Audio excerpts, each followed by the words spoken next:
नमस्कार, मैं Shreyas Srivastava Oscar education हैं कुछ बहुविकल्पीय प्रश्न। पिछले भी कुछ लेक्चर्स हमने बहुविकल्पीय प्रश्न पे किए और देखा कि कैसे बहुविकल्पीय प्रश्न जो है उसे हल किया जाता है। आज हम कुछ और नए क्वेश्चंस आपके लिए लाए हैं ताकि आप सीखें और बेहतर तरीके से जो बहुविकल्पीय प्रश्न हैं उस पर अपनी कमांड रखें, ताकि आने वाले एग्जाम में जो 20 नंबर हैं वो आपके लगभग लगभग पूरे हो जाए। तो बिना समय को बर्बाद किए हुए हम स्टार्ट करते हैं। सबसे पहला क्वेश्चन आपके सामने ये दिया गया है।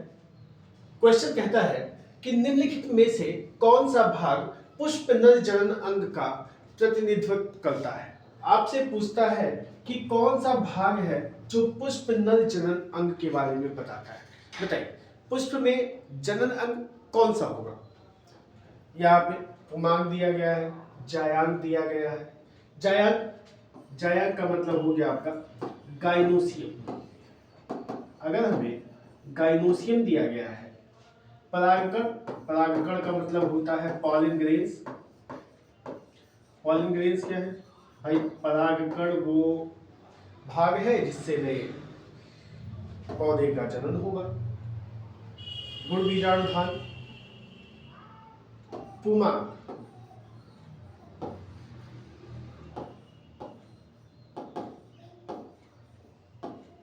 एंड्रोसियम। अगर हम ध्यान दें तो हम समझेंगे, क्या समझेंगे कि जो पुमांग है, जो एंड्रोसियम है, वो क्या है? पुष्पनर जनन है। तो यहाँ पे हमें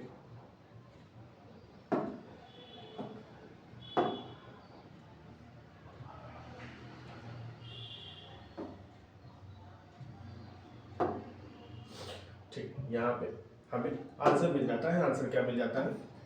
पुमांग, यानी कि पुष्प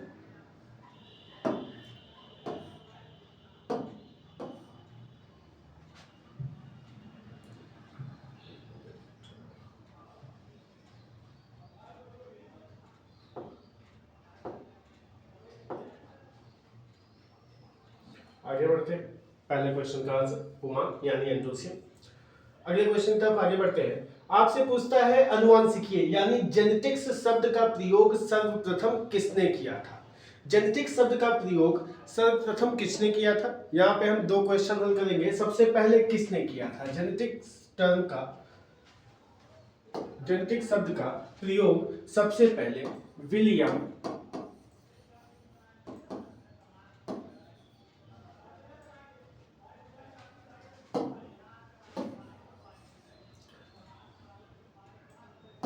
जेनेटिक शब्द का प्रयोग सबसे पहले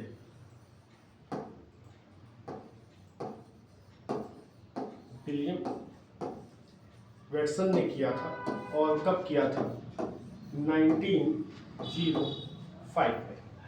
1905 में सबसे पहले बताया गया विलियम वेटसन के द्वारा कि जो जेनेटिक्स है, जो अनुवांशिकीय शब्द है, जेनेटिक शब्द, उसका उपयोग किया गया कि यानी कि किसी भी क्या कहते हैं, जीव के अंदर जो जेनेटिक इनहेरिटेंस देखने को मिलता है, जो अनुवांशिकीय विकार देखने को मिलता है, वो अनुवांशिकीय विकार, अनुवांशिकीय टर्म का इस्तेमाल किसने किया था? विलियम वेटसन ने किया था। आगे बढ़ते हैं अगले प्रश्न की तरफ। अगला प्रश्न ये आपके सामने क्वेश्चन पूछता है, निम्नलिखित में से कौन सा एक प्रतिबंधन एंडोन्यूक्लियस है। प्रतिबंधन एंडोन्यूक्लियस, रिस्ट्रिक्शन एंजाइम के बारे में, इससे जुड़े हुए कई क्वेश्चन आपको मैं बता चुका हूं। रिस्ट्रिक्शन एंजाइम, कई बार सारी चीजें हम लोगों ने डिस्कस की है।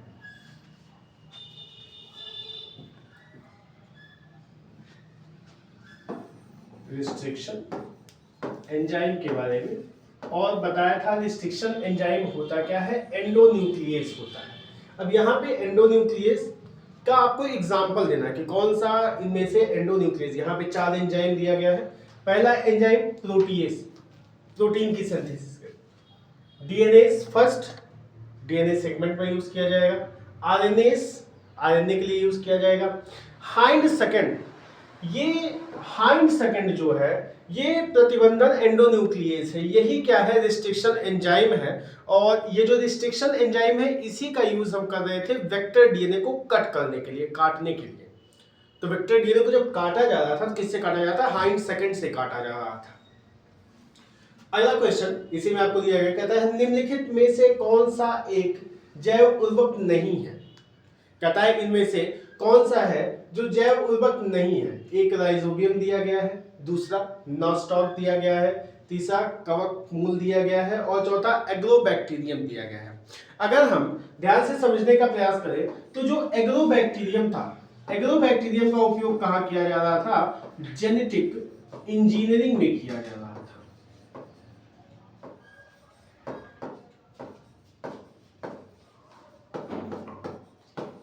जेनेटिक इंजीनियरिंग में हम क्या कर रहे थे? एग्रोबैक्टीरियम का इस्तेमाल कर रहे थे। तो एग्रोबैक्टीरियम इसमें क्या है? जैव उर्वरक नहीं है। एग्रोबैक्टीरियम जेनेटिक इंजीनियरिंग के लिए है।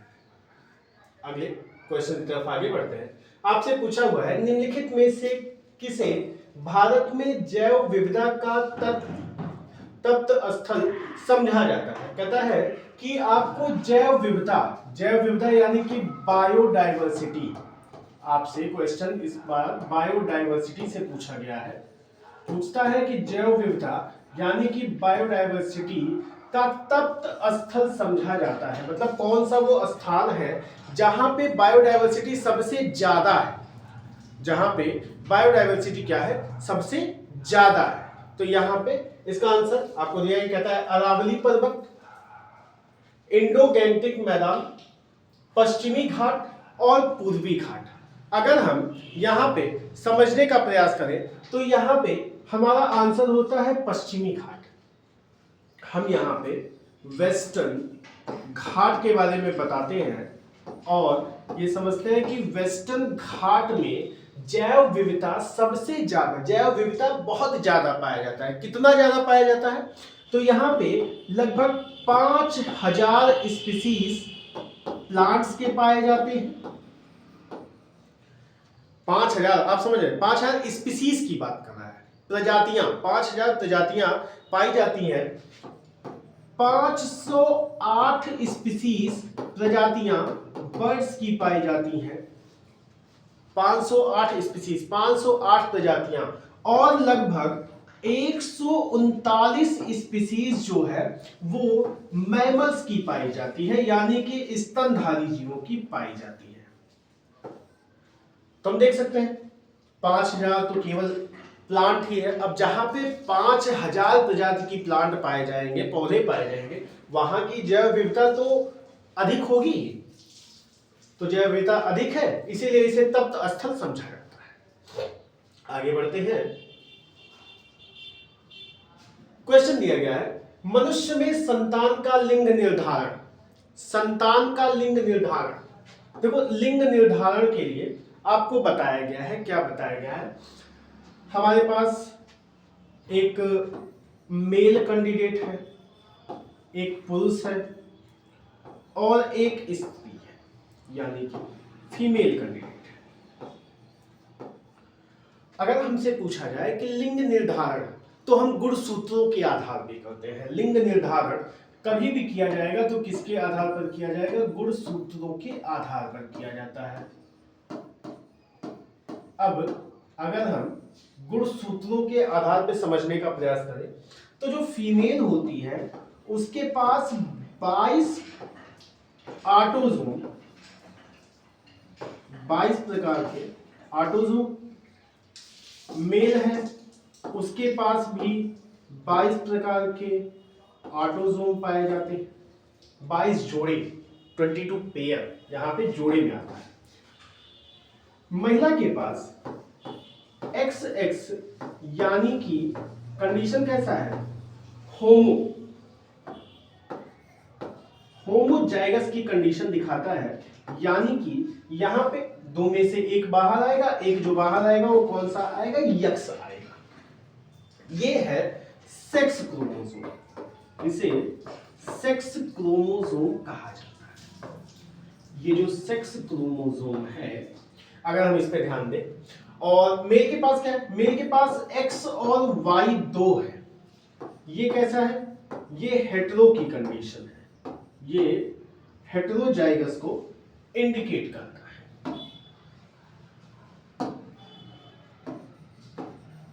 हेटेरोजाइगस की अवस्था, ये सम निषेचन और ये द्विनिषेचन, यानी कि अलग अलग है।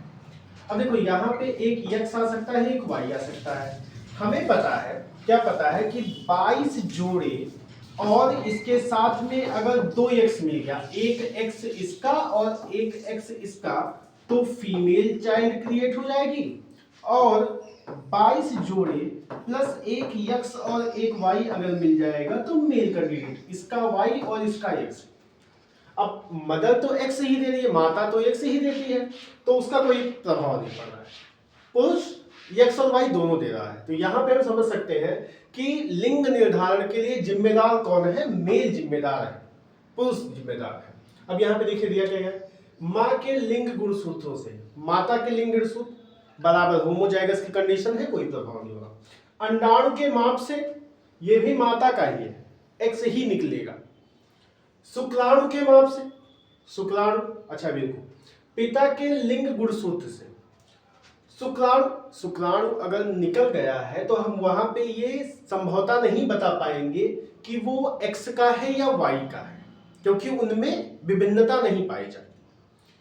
पिता के लिंग गुणसूत्र से, पिता का लिंग गुणसूत्र बताता है कि अगर पिता की तरफ से x गया और माता की तरफ से x आया तो क्या बना?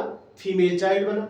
पिता की तरफ से y गया और माता की तरफ से x आया तो मेल चाइल्ड बना। यानी लिंग निर्धारण के लिए जिम्मेदार कौन है? पिता के लिंग गुणसूत्र से हम पता लगा सकते हैं कि आने वाली जो संतान है वो बेबी हो, बॉय होगी या बेबी गर्ल हो। अगला कहता है जेनेटिक इंजीनियरिंग का उपयोग होता है। जेनेटिक इंजीनियरिंग कहां पे उपयोग किया जाता है?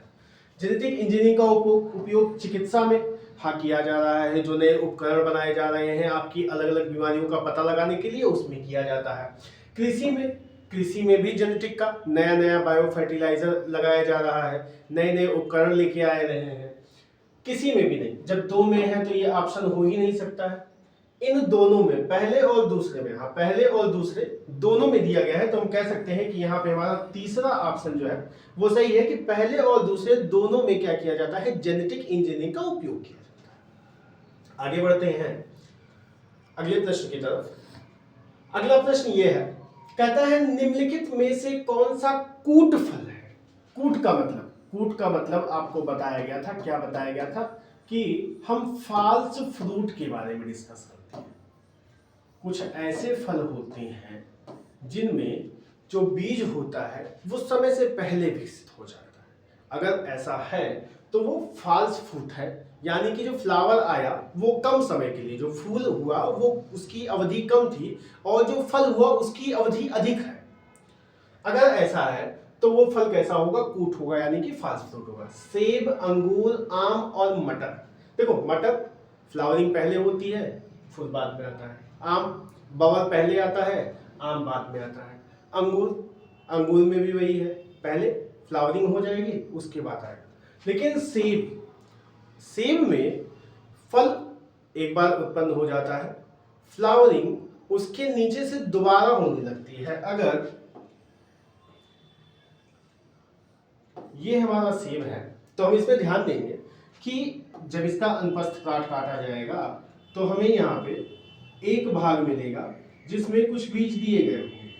अगर इन बीजों की गुणवत्ता को देखा जाए तो इनमें नीचे से जनन करने की क्षमता होती है, और यही है फॉल्स फ्रूट, जहाँ पे आपका एक बार फिर से फ्लावर आने के चांसेस बनते हैं, यहाँ पे सेब हो जाता है। अगला आपसे कहता है भ्रूणपोष में गुणसूत्रों की संख्या होती है।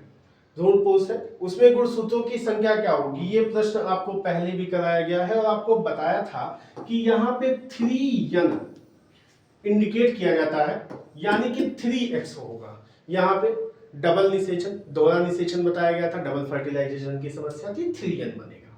आगे बढ़ते हैं अगले प्रश्न की तरफ। अगला प्रश्न ये न्यूमेरिकल टाइप का थोड़ा सा प्रश्न है, देख लीजिए। कहता है 112 लघु बीजाणुओं के निर्माण हेतु लघु बीजाणु मात्र कोशिकाओं में कितने अर्धसूत्री विभाजन होंगे? अर्धसूत्री विभाजन यानी कि मियासिस की बात कर रहा है, और मियासिस अगर हम ध्यान में आए तो हमने यहाँ देखा था